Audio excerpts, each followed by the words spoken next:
முருங்கைக்காயில் சாம்பாரும் காரக்குழம்பும் தான் வைக்கணுமா என்ன? இப்படி பிரியாணியும் செய்யலாம். ரொம்ப ரொம்ப அருமையான டேஸ்ட்டில் முருங்கைக்காய் பிரியாணி. இது வரைக்கும் நீங்கள் செஞ்சு சாப்பிட்லன்னா உடனே ட்ரை பண்ணி பாருங்கள். வாங்க இப்போ எப்படி செய்கிறதுன்னு பார்க்கலாம்.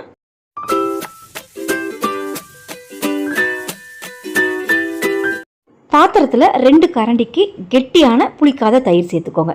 இது கூட ஒரு 1/4 ஸ்பூன் தனி மிளகாய்த்தூள், 1/4 ஸ்பூனுக்கும் குறைவாக கரம் மசாலா, கொஞ்சமாக உப்பு இதை சேர்த்துட்டு 2 முருங்கைக்காய் நல்ல சத உள்ள முருங்கைக்காயாக இது கூட ஆட் பண்ணிக்கிறேன்.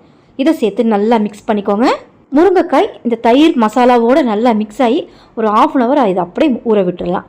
நல்லா அந்த மசாலாஸ்லாம் உள்ளே இறங்கி சாஃப்டாக வெந்து வரும்.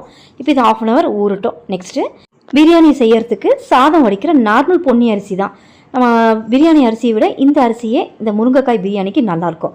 இந்த டம்ளரில் 1.5 டம்ளர் அளவுக்கு அளந்து நல்லா அரிசியை களைஞ்சி எடுத்திருக்கேன். இது ஒரு 1/2 hour நல்லா ஊறட்டும். முருங்கைக்காய் ஊற டைமே இதுவும் போதுமானது. நெக்ஸ்ட்டு தேங்காய் பால். இதுக்கு முழுக்க நம்ம தேங்காய் பால் தான் சேர்க்கணும், தண்ணி ஆட் பண்ணக்கூடாது. நான் இந்த டம்ளரில் அரிசி சொன்னேன் இல்லையா 1.5 டம்ளருக்கு, இதுலேயே 3 டம்ளர் அளவுக்கு தண்ணியை ஒரு முழு தேங்காவை கட் பண்ணி இந்த 3 டம்ளர் தண்ணி சேர்த்து தேங்காய் பால் எடுத்து வச்சுருக்கேன். இது இருக்கட்டும். நெக்ஸ்ட்டு குக்கரை ஒன்று ஹீட் பண்ணியிருக்கேன். எண்ணெய் சேர்த்துக்கலாம். எண்ணெய் நல்லா ஹீட் ஆனதும் ஒரு துண்டு பட்டை, ஒரு நட்சத்திர சோம்பு, ஒரு பிரிஞ்சி இலை, 2 கிராம்பு, கொஞ்சமாக ஒரு 1/2 ஸ்பூன் மட்டும் சோம்பு சேர்த்துக்கோங்க. இது நல்லா பொரிஞ்சதும் ஒரே ஒரு பச்சை மிளகாய் நல்லா கீரி சேர்த்துக்கிறேன். இது கூடவே 2 பெரிய சைஸ் வெங்காயம் நீட்ட வாக்கில் விட்டுறதை சேர்த்து கண்ணாடி பதம் வர்ற வரைக்கும் மட்டும் இந்த வெங்காயத்தை ஒரு 50% இந்த அளவுக்கு வதக்கி விட்டு எடுத்துக்கோங்க. இப்போ இந்த அளவுக்கு வதங்கினதும் 1/2 ஸ்பூன் இஞ்சி பூண்டு விழுத சேர்த்துக்கலாம். இப்போ இஞ்சி பூண்டு பேஸ்ட் நல்லா பச்சை வாசனை போகணும். ஸ்லோ ஃப்ளேமில் வச்சு நல்லா பச்சை வாடை போக இதை நல்லா வதக்கி விட்டுக்கிறேன். இப்போ இந்த அளவுக்கு வதங்கினதும் ஒரு தக்காளி, நல்லா பழுத்த தக்காளி ஆட் பண்ணுறேன். இதை நீங்கள் பேஸ்ட்டாகவும் சேர்க்கலாம், இந்த மாதிரி கட் பண்ணியும் சேர்க்கலாம். பேஸ்ட்டாக சேர்த்திங்கன்னா டக்குன்னு நல்லா வதங்கி வந்துடும். இப்போ இந்த தக்காளி கூடவே ஒரு 1/2 கைப்பிடி அளவுக்கு புதினா பொடியை நறுக்குனது, 1 கைப்பிடி அளவுக்கு பொடியை நறுக்குன கொத்தமல்லி இதை சேர்த்து நல்லா கலந்து விட்டு ஸ்லோ ஃப்ளேமில் வச்சு இந்த தக்காளியை நல்லா குழைவாக வதக்கி விட்டு எடுத்துக்கலாம். தக்காளி நல்லா குழைவாக வதங்கி புதினா நல்லா ஃப்ளேவரோடு இருக்குது. இப்போ இதில் தயிரில் ஊற விட்டு அந்த முருங்கைக்காயை இந்த தயிரோடவே ஆட் பண்ணிக்கோங்க. இப்போ நல்லா இந்த தயிர் கூட சேர்ந்த முருங்கைக்காயை நல்லா கலந்து கொடுத்துக்கோங்க. கொஞ்ச நேரத்துலேயே அந்த தயிரும் முருங்கைக்காவும் தனித்தனியாக பிரிஞ்சு வந்துடும். இப்போ இந்த மாதிரி இந்த அளவுக்கு வந்ததும் இது கூட மசாலாஸ் ஆட் பண்ணிக்கலாம்.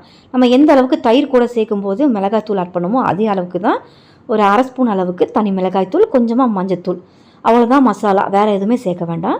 கரம் மசாலா தூள் கொஞ்சமாகவும், பட்டை, லவங்கம், சோம்பு இதெல்லாம் சேர்த்தோம் இல்லையா, அதுவே போதுமானது. நம்ம பிரியாணிக்கு சேர்க்குற மாதிரி ரொம்ப அதிகமாக சேர்க்கக்கூடாது கரம் மசாலா ஸ்பைசஸ்லாம். இந்த முருங்கைக்காய் பிரியாணிக்கு ஒரு மைல்டாக இருக்கணும் அந்த ஸ்பைசஸ்லாம். இப்போ நல்லா கலந்து 2 நிமிஷம் மிதமான தீயில் வச்சு மூடி வைங்க, நல்லா வேகட்டும். இப்போ 2 நிமிஷம் கழித்து ஓப்பன் பண்ணியிருக்கேன். நல்லா மசாலா பச்சை வாசனை இல்லாமல் நல்லா மசாலா ஒன்று சேர்ந்து வந்திருக்கு முருங்கைக்காவோட. இப்போ நல்லா கலந்து கொடுத்துட்டு இது கூடவே நம்ம எடுத்து வச்ச தேங்காய் பாலை ஆட் பண்ணிக்கலாம். முழுக்க தேங்காய் பாலாகவே சேர்த்துக்கோங்க. தண்ணி ஆட் பண்ணுறதை விட தேங்காய் பாலாக சேர்த்தோம் அப்படின்னா சாதம் வந்து ரொம்ப டேஸ்ட் கொடுக்கும். இப்போ இந்த தேங்காய் பால் ஊற்றியாச்சு. நெக்ஸ்ட்டு அரிசிக்கு தகுந்த உப்பு ஆட் பண்ணிக்கிறேன். முதல்ல 1 டம்ளருக்கு சேர்த்தேன், இப்போ 1/2 டம்ளர். 2 முறையாக இந்த மாதிரி உப்பு சேர்த்தோம் அப்படின்னா சரி உப்பாக இருக்கும். இப்போ இதை நல்லா கொதிக்கணும். நல்லா மூடி வச்சு நல்லா ஒரு கொதி வரட்டும். இப்போ ஒரு கொதி வந்திருக்கு. இப்போ இதில் அரிசியை நல்லா தண்ணி சுத்தமாக வடிச்சிட்டு ஆட் பண்ணிக்கோங்க. நம்ம நார்மலாக சாதம் வடிக்கிற அரிசிக்கு எப்படி நம்ம தண்ணி சேர்ப்போமோ அதே மாதிரி தான் சேர்க்கணும்.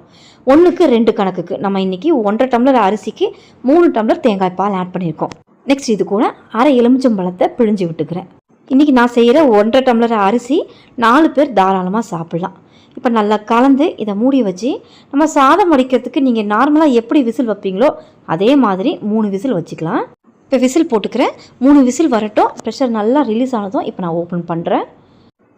திறந்ததுமே தேங்காய் பாலோட ஃப்ளேவர் ஒரு பக்கம், முருங்கைக்காவோட ஃப்ளேவர் ஒரு பக்கம், இப்படி மிக்ஸ் பண்ணும்போதே நமக்கு வந்து வாயில் எச்சி ஊறுது எப்போ சாப்பிட போகிறோம் அப்படின்னு.